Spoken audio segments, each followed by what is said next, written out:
Be advised, the opinions and views of the hosts and guests do not reflect those of the station.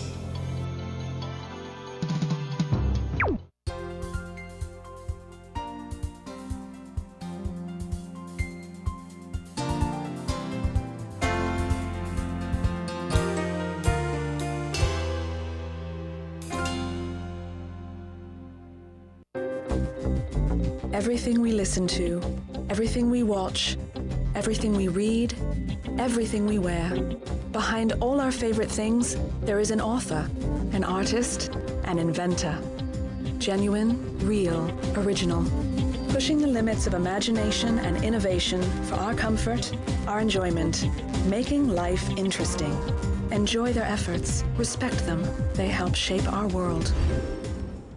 Good evening, ladies and gentlemen. Welcome to Intellectual Property, the only television show dedicated to news and analysis on your copyrights, trademarks, and patents. This week, we're introducing a news segment sponsored by the Philippines Copyright Licensing Society called Juntahan.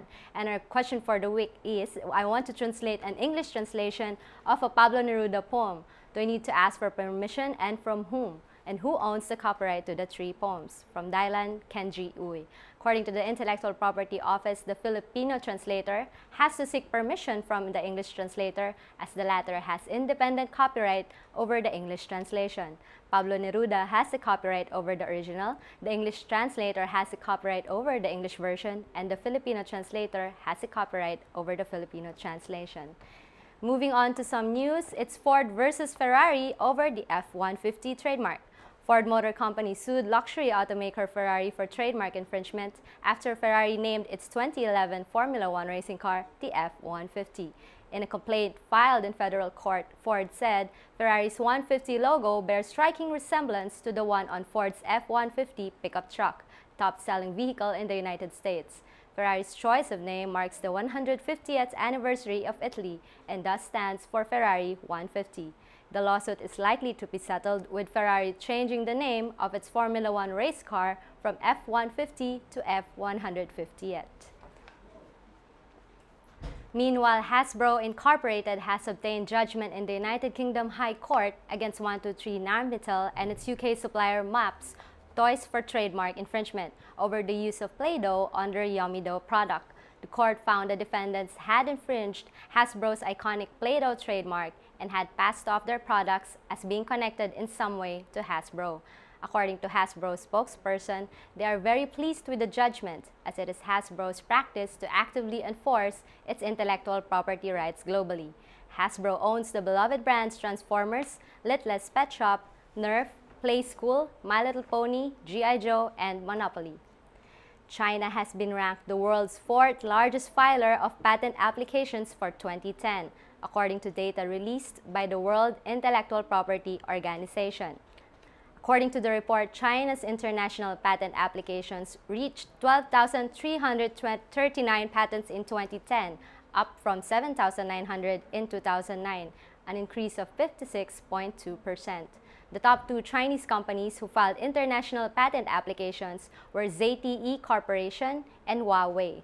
According to the data released by WIPO, the United States, Japan, and Germany ranked first, second, and third, respectively, in the global patent filings, with the US filing 44,855 patents, Japan 32,156, and Germany 17,171.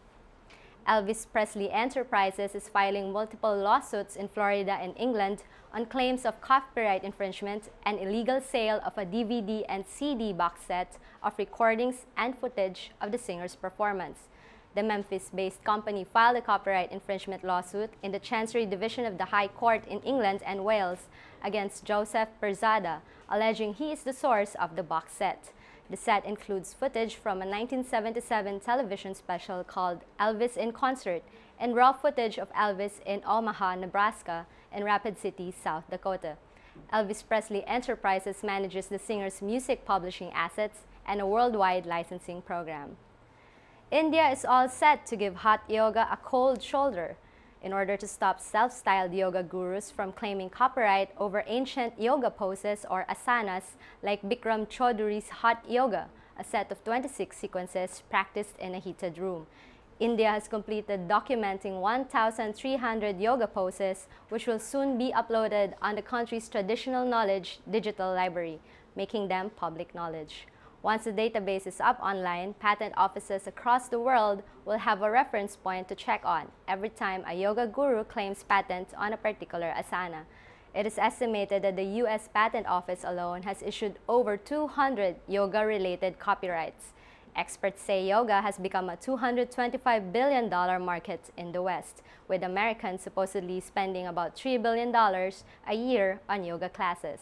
Yoga is a favorite among Hollywood stars Oprah, Madonna, Sarah Jessica Parker, Jennifer Aniston, Cameron Diaz, and Angelina Jolie. India's traditional knowledge digital library, which has 30 million pages of information, has been created to prevent those living abroad from claiming patent for existing knowledge. Meanwhile, the U.S. Patent and Trademark Office will soon open its express lane for patent applications with the launch of Track 1. The new system aims to speed up patent registration and bring the most valuable patents to market faster. Track 1 proposes a $4,000 fee per electronic application and hopes to clear the USPTO's backlog. On average, examination of a patent application in the U.S. takes about 35 months before a decision is rendered. Track 1 examination aims to reduce that pendency time to 12 months. For the first year, the USPTO will limit the Track 1 option to the first 10,000 applications. Industries such as software and electronics, whose technology have relatively short lifespans, welcome the possibility of receiving a patent as quickly as possible. Track 1 is expected to go into effect next month. Original. Pushing the limits of imagination and innovation for our comfort, our enjoyment. Making life interesting. Enjoy their efforts. Respect them. They help shape our world. Good evening, ladies and gentlemen. Welcome back to Intellectual Property. We'd like to acknowledge the support of the World Intellectual Property Organization and, of course, the Philippine Intellectual Property Office. Joining me tonight are veteran political campaign manager Malou Tiquia, President of Publicus. Good evening, ma'am. Good evening, Sara. Yes, and Mr. Tambuatco, President and CEO of Superbrands. And tonight we're going to talk about political trademarks. Ms. Malou, what is Publicus and what do you do? Publicus is a political management consulting firm. We do 4 services: strategic communication, lobbying or government relations, political management, and competitive intelligence. Correct me if I'm wrong. I think you're the only company doing this. We're the only company registered doing that. And registered but there are that. several companies who actually undertakes the same service, although they are in a different category, probably a public affairs, a PR firm. Or advertising events. Yes, there's a common misconception that if you do PR, you just do events or you just go out with ads on newspapers and on TV. Right, but with political campaign, it's an entirely different ballgame. You study everything from imaging behind that politician and the events that have to accompany his or her political campaign. And then you prepare the candidate pre-campaign, during campaign, and post-campaign. Especially when a candidate or a client wins, you have to enhance the transition so that the learning curve will not be that low.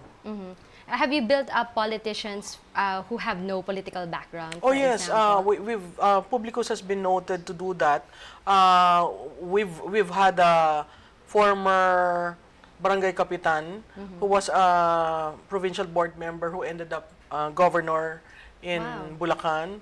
There was a congressional candidate who was never in the radar screen, who came back to the Philippines and wanted to do her share in Pangasinan, and she won her first term. There were like instances when we would usually excel in open races when there's no incumbent. It's kind of hard to fight it out with an incumbent, but essentially if the incumbent has no record, then part of the decision-making process of Publicus is to look at, is there a record? If there is no record and there's a new candidate, and the candidate offers a better program, a better approach in governance, then we usually handle that. So, of course, there are chances na despite no political backgrounds or having no particular political dynasty or being involved in any political family, there are chances, and there's always a great chance that someone who wants to run for public office can be elected given the proper political campaign but in the country, it's very rare that political clients would often hire a political consultant early in the ball game. Usually, when they have decided, then you get hired. The problem with that is the process of introspection, the process of discerning, is really half-baked. So once we enter, her or his notion of winning is different. Her or his notion of governing is different. So we have to change that total mindset, so that they can adjust to how Publicus runs a campaign. Yes. We are very conscious of the process that we do, and sometimes politicians or candidates or clients tend to scrimp on the things that we usually do. There are companies which do not do introspection, which do not frequently do focus group discussions, which do not rely heavily on statistics, on baseline surveys, and we do. That makes the process kind of expensive, because in our country, it's still face-to-face survey, unlike in other countries where phone banks are there, where online surveys can be made, where perception analyzer tools are used to get the focus group discussion agenda out. Ms. Malou was saying earlier that usually some people just decide there and then to hire political strategies when they decide to run for a particular political office. And they have a mistaken notion that with you we will win, which is not usually the case, because part of the realization in running for a public office is 50% is really the candidate and the organization they have. The machinery. Yes, if the organization they have is like inherited, it is so used to the traditional way, you cannot put together a grassroots movement for that. You cannot ask them to do leafleting, because for them, leafleting is passé.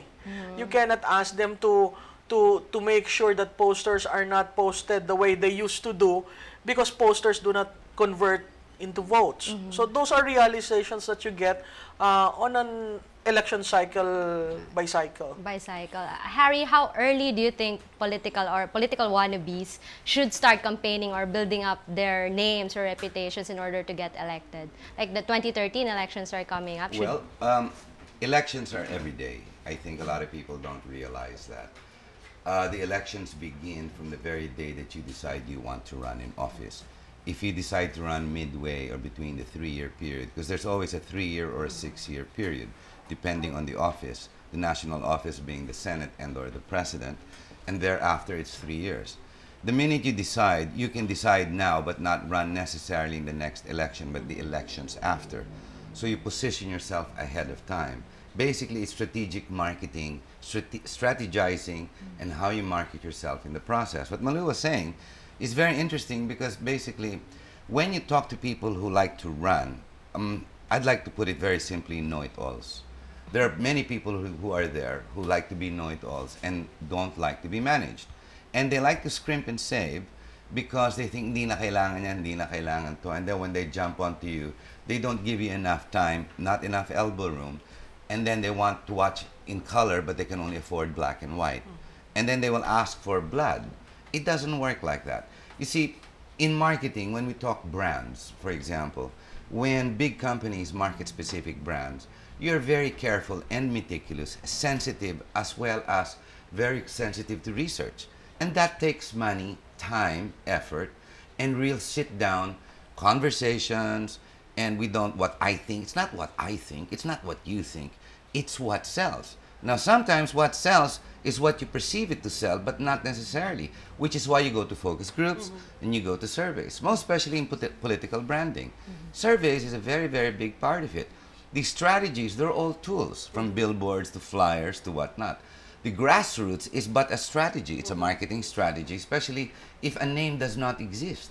If the name is a no-namer, it's difficult. But sometimes that can be to an advantage, because names can be ruined, as we were talking about before the show. There are names that you don't want to touch, and yet when you do, there may be some type of loyalty that will follow still. But you have to now tweak it in what we call PR. Because PR is not the truth. It's got nothing to do with the truth. It's called